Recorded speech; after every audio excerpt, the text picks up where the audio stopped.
What's up, fighting fans? Tibz from the Fight IQ channel. Today we're coming back for another episode of the Fight IQ show. It's about to get hot in here with our weekend preview. Today it's a bit special. We have a lot of events this coming weekend, but we have one in particular which deserves more attention. Of course, I'm talking about UFC 304 in Manchester on Saturday 27th. It's a huge event, probably the biggest in Europe in all UFC history, where two British champions will defend their title. I'm going to focus on these two fights, main and co-main event, and tell you why you should absolutely watch them. I will talk about the rest of the card too, highlighting some other great fights. After that, I'll also recap what will happen in the combat sports world this weekend. So let's get ready to rumble! So Tom Aspinall versus Curtis Blaydes, number 2. It's the co-main event and it's for the UFC Interim Heavyweight Title. A very exciting rematch between two of the most skilled heavyweights we ever saw at the UFC. A lot at stakes for Aspinall. He is the defending champ, fighting versus a man that caused his only defeat inside the organization. Even though Aspinall busted his knee after only 15 seconds in the first fight, he wants to keep his 100% finish rate and prove that he is the best heavyweight on the planet. The British's rise has been quite impressive. At the UFC since 2020, he started with a 5 fights win streak, 5 finishes, 4 in the first round, including a rare naked choke over Andrei Arlovski, a TKO over Sergey Spivak, and an arm lock over Alexander Volkov. After busting his knee in July of 2022 during the first fight with Curtis Blaydes, he had to take some time off to get back 100%. 1 year later, he made his comeback in front of the British crowd, facing Marcin Tybura and finishing him off early in the first round. I think it was a good opponent for a comeback, a top 10 heavyweight, so good enough but not a real risk for Aspinall, who was better in every department. He was then waiting for a fight to become the number 1 contender inside this division and be next in line for Jon Jones. But then Jon Jones got injured. Stipe Miocic didn't want to fight Aspinall. He said he only wanted to fight Jon Jones actually. And we got an Aspinall vs Pavlovich for the interim title in November of 2023. Really exciting matchup, the two best active heavyweight at the time, and Aspinall shocked the world by knocking Pavlovich out in nearly a minute in the first round. Now crowned new interim champion, still on a quest to fight the best. He was a bit disappointed when Jon Jones said he wanted to fight Stipe first and when Cyril Gane allegedly docked him, which the Frenchman denied. But he has now an exciting first title defense. Blaydes, who is at the UFC since 2016, left his mark on the heavyweight division. 18 fights, 13 wins, including 8 finishes, 4 losses, 1 no contest. Aside from that impressive activity, he climbed fast at the top of this division and stayed there ever since, fighting only the best guys UFC had to offer. Francis Ngannou, Alexei Oleinik, Mark Hunt, Alistair Overeem, Junior Dos Santos, Alexander Volkov, Derek Lewis, Jairzinho Rozenstruik, Pavlovich, and more recently Jailton Almeida last March. A long and impressive list, but unfortunately for him it was never enough to get a title shot. Indeed, a bad timing for him, who always got stopped in his climb. Stopped by Ngannou when he was on a 5 fight win streak, stopped by Derek Lewis when he was on a 4 fight win streak, and stopped by Pavlovich just after his win over Tom Aspinall. Now there is nobody that can pass him after his beautiful TKO win over Almeida, and he's willing to get that belt and a real win over Aspinall. I expect this fight to be a great fight. In terms of skill set, I do think Aspinall is better. Great footwork and boxing, crazy submission game, super fast and powerful, but Blaydes is not to be underestimated, as you can understand from what I've previously told about him.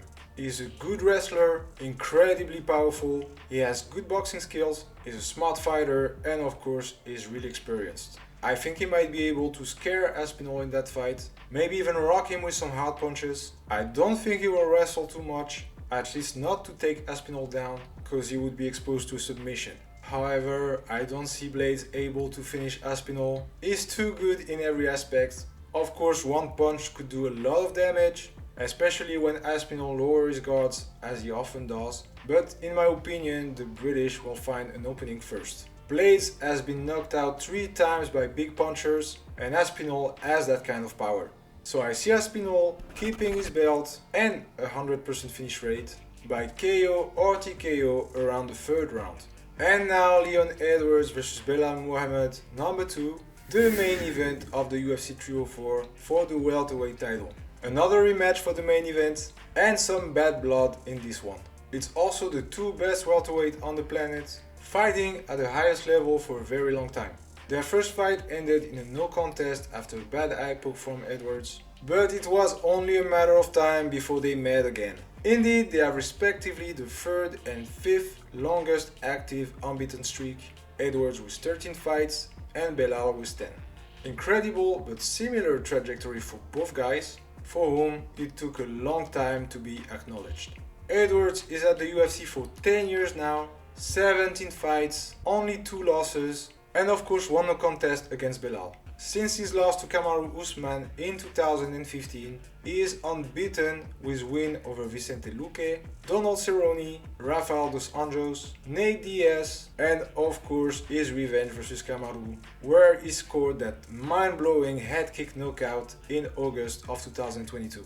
But since then, only 2 title defenses versus Kamaru in March of 2023 and against Colby Covington last December. He will now try to settle the score with Belal and finish the feud. Belal Muhammad is at the UFC since 2016, but he has 1 more fight than Edwards, so 18, for 14 wins, 3 losses, and the no contest versus Leon. Belal also faced a lot of tough opponents: Vicente Luque, Randy Brown, Jeff Neal, Damian Maia, Stephen Thompson, Sean Brady, and Gilbert Burns. Quite the resume for Belal, who rightfully earned his shot at the title. Now let's talk more about the stylistical matchup. First of all, both guys are extremely complete and well-rounded despite what the public opinion is saying. Edwards is not only a technical striker, we saw him wrestle recently with Colby Covington with a lot of success, and Covington is one of the best wrestlers of that division. And Belal is also not only a wrestler, he showed a lot of progress in his striking recently, even knocking Sean Brady out.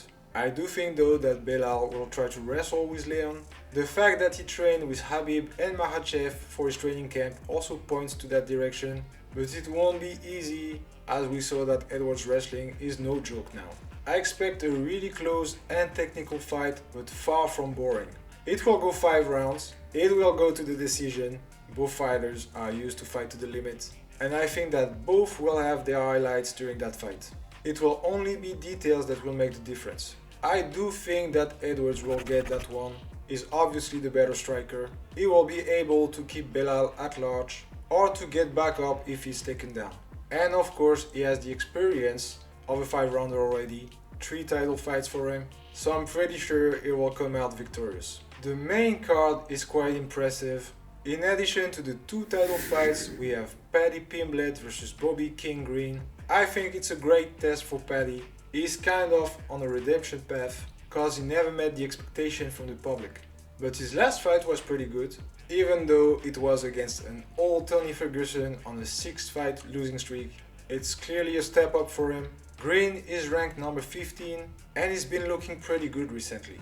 3-1 in his last 4, finishing Tony Ferguson, Chad Dawson, and dominating Jim Miller at UFC 300.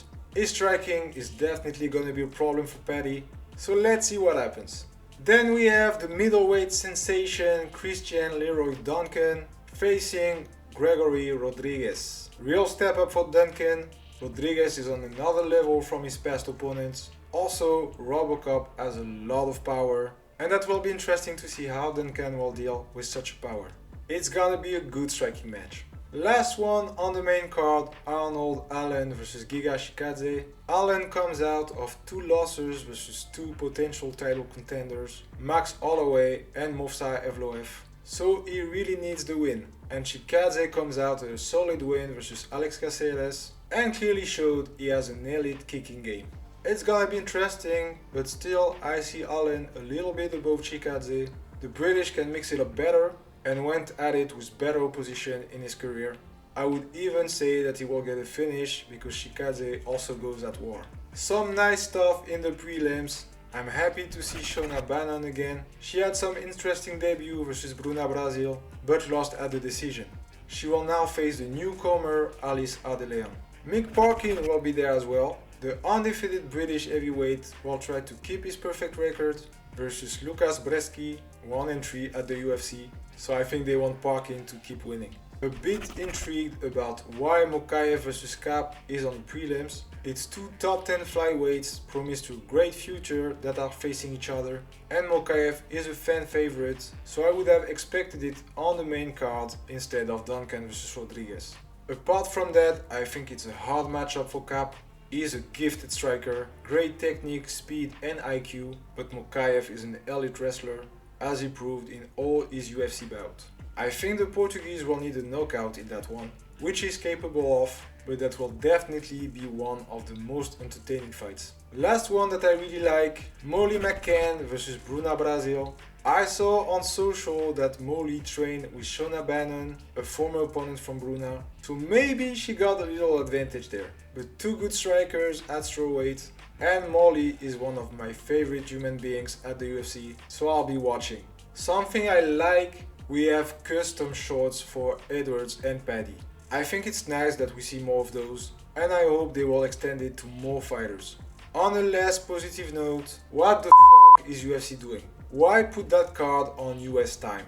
You have two champions on that card who live and train in the UK, and yet you make them fight at 5 or 6 AM? It makes no sense and it felt kind of disrespectful, to be honest. I would have understood the move if there were no British fighters in the main and co-main, but not in that case. You fucked up, UFC. Aside from the UFC, we got some interesting fight this weekend. Not sure the video will be released on time, but there is Cage Warriors 175 on Thursday in Manchester. Great main and co-main event. Dario Bellondi will defend his middleweight title versus Robin Rose, and then Mason Jones will fight the undefeated Michael Pagani at lightweight. If you're a boxing fan, you're gonna be happy this weekend. 3 events, most valuable prospect 7 in Orlando, Florida on Friday 26. I'm particularly excited to see Jean Paul Rivera, the undefeated featherweight prospect from Puerto Rico, and Daniel Pero, the undefeated Cuban heavyweight, back in action. The second event, Joyce vs Chisora in London on Saturday 27th. Nice heavyweight bout as a headliner, even though they're both close to the end of their career. I always love to see Joyce in action. So much power in that man. We will also see some other great British fighters, including young, talented and undefeated WBO Intercontinental Heavyweight Champion Moses Itoma, kid's only 19 but so damn good. Super Bantamweight Dennis McCann, WBC International Super Featherweight Champ Ryan Garner, and Super Featherweight prospect Royston Barney Smith. Last event will be the return of the GOAT as a headliner. Clarissa Shields will face Vanessa Lepage Joannis for WBC, WBF and WBO Women Heavyweight titles. Also exciting to see Michelle Rivera and Shojaon Ergashev back in action.